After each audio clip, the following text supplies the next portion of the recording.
Hi, Scott Whitley here, and welcome to this brand new bass lesson. In this lesson, we're going to have a look at how to play bass fills, thinking rhythm first and notes second.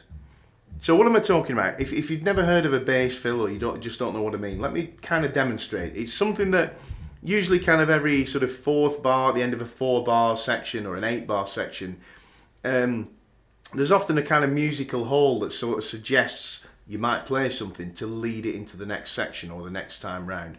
I'll show you what I mean. I'm going to play something over F, D minor, B flat and C, and I'm going to do the fill on the C, which will be the 4th bar. So here we go.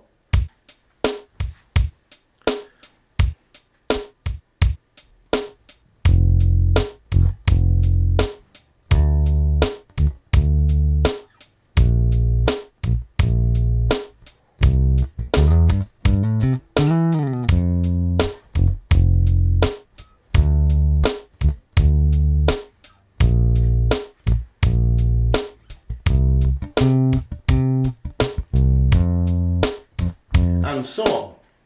So those little kind of improvised bits were bass fills.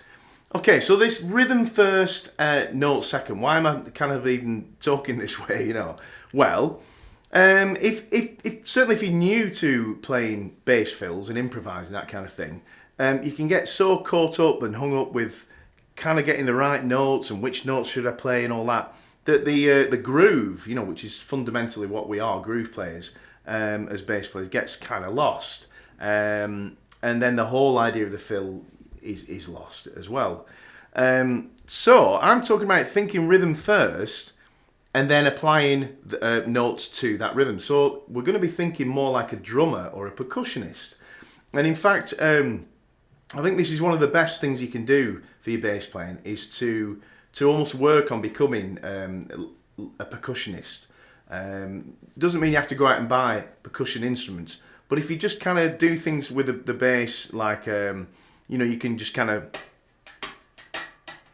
or you can tap on your knees or on a table or anything like that. Just whenever there's music playing, kind of tap along, you know, not with the bass, just with your hands, and try and get into the idea of being able to come up with, you know, your own kind of musical ideas. So you're not just kind of, you know,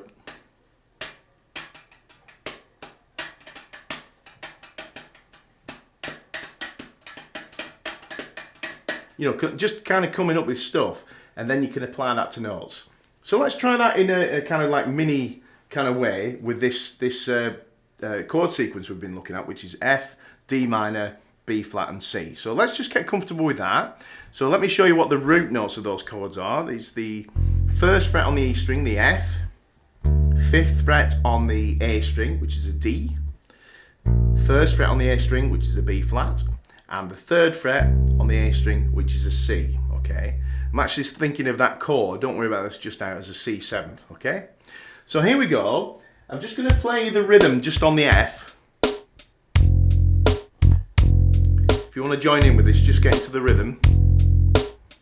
Nice straight ahead kind of ballad sort of feel. Okay, so let's go around the chord. So it's F, D, B flat, C. After 4. 1, 2, 3, 4. F, D minor, B flat, and C. F,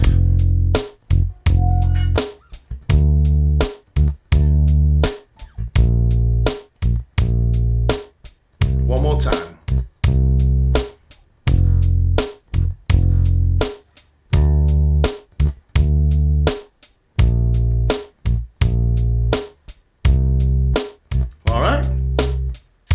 Okay, so moving on, what we're going to try now, and I'm going to demonstrate this first, so just if you kind of like listen to what I do and then give it a go yourself. You could maybe, if you've got a drum machine there or a metronome, I mean you can do it without if you haven't, you can try it on your own, maybe pause the video for a minute, but here we go.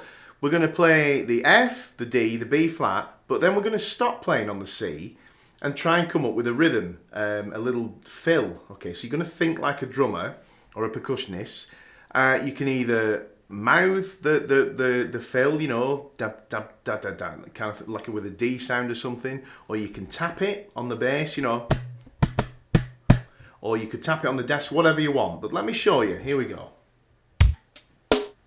So.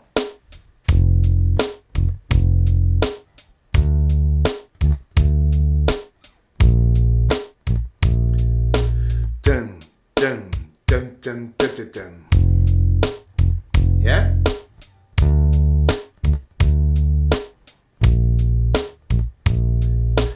Dum dum dum dum dum dum dum.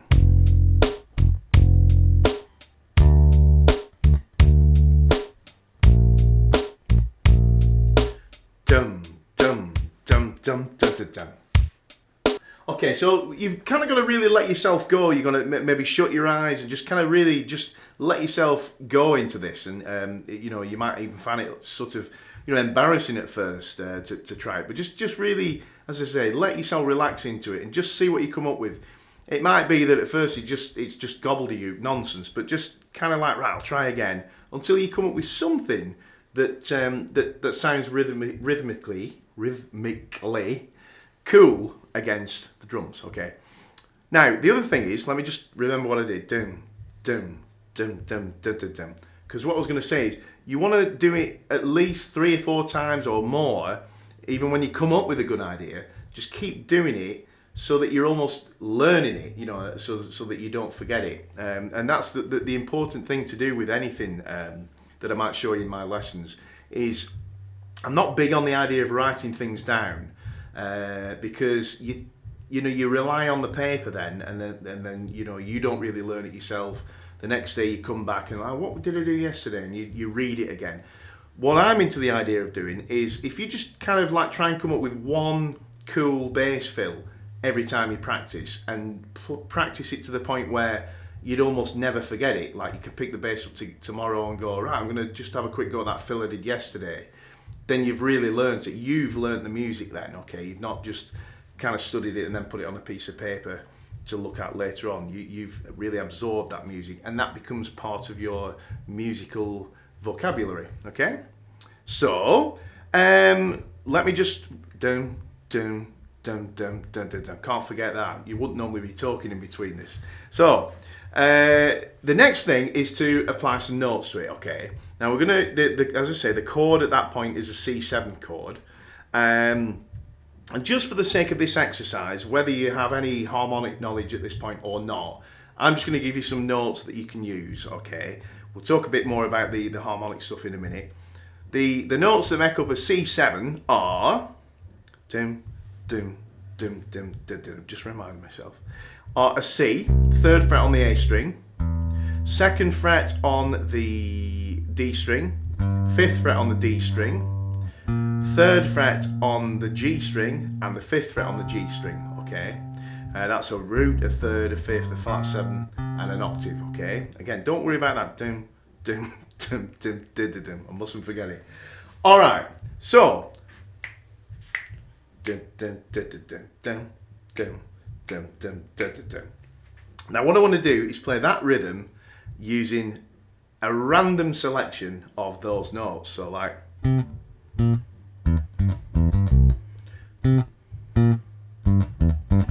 okay, any kind of combination of those notes should theoretically sound okay.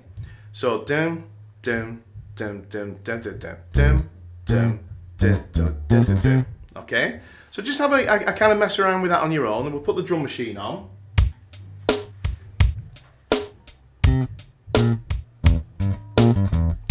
I'll tell you what, I'll play one, then you try and play one, okay? Here we go.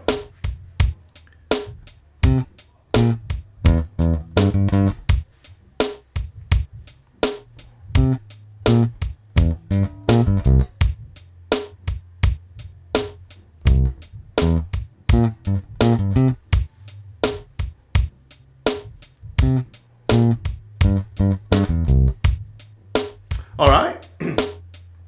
So I don't know how you got on with that, but hopefully you get the idea, if nothing else. You know, and you could play the entire phrase on one of those notes, like that'll work, or just the root.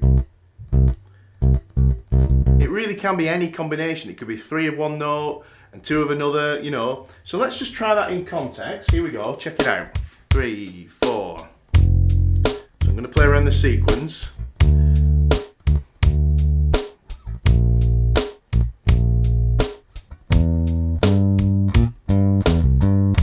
Okay, I'll try another sequence of notes in a minute.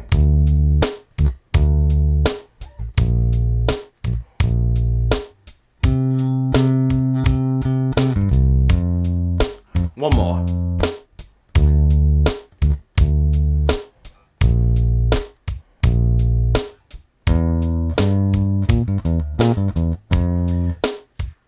So that's really cool because we just came up, well, I just came up with one rhythmic idea and we're just getting like tons and tons and tons of different, to my ears, very musical bass fills out of that one rhythm. So you can understand how, you know, if you kind of do this, you know, every day, just kind of work on one fill or one rhythmic idea, and then turn it into notes, how your, like I say, your musical vocabulary is going to expand. And then what will happen down the line is when you're playing a chord sequence and you hit like it's a 5 chord that, these ideas you've been woodshedding on will just jump out. They'll just be there. You'll just recall them. It might not be. It might be a combination of a bunch of those ideas that pops out. But the more you put in your practice time doing this kind of thing, the more it's going to kind of become, as I say, part of your musical vocabulary. So there you go. That's what I'm talking about. Thinking rhythm first and notes second. So have a play about with this. If you want to get more knowledge on your kind of, you know, what notes you can use. I mean, obviously, in terms of that, there are no right and wrong answers, and there are, you know, like literally billions of combinations of notes you could use and different scales and whatever. It all depends on what the chord sequence is you're playing, of course. But the first thing I'd recommend you really get into is your arpeggios, which is what we played there. That's the notes that make up a chord played as a sequence. And actually, I've done a video called Know Your Arpeggios, which I'll put a link on the page to now there. All right. And if you hop over to that, it really should help you kind of start to get into the idea of arpeggios. So I hope you enjoyed that, and you know, hop over to the website www.scott-whitley.com, and you can subscribe over there to get the latest videos kind of sent straight to your inbox. And I'll see you in the next lesson. Cheers. Bye.